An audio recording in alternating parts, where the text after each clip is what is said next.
Hormonálne látky, ktoré pochádzajú z antikoncepcie, dokážu čističky odpadových vôd dôkladne odstraniť?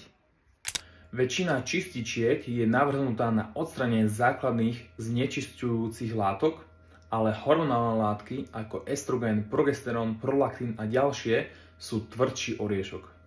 Konzumácia vody obsahujúcej hormonálne látky môže narušiť endokrinný systém, ovplyvniť hormonálnu rovnováhu, prispieť ku gynekomastii, to inak nechceš mať, ak si chlap, a potenciálne prispieť k reprodukčným poruchám.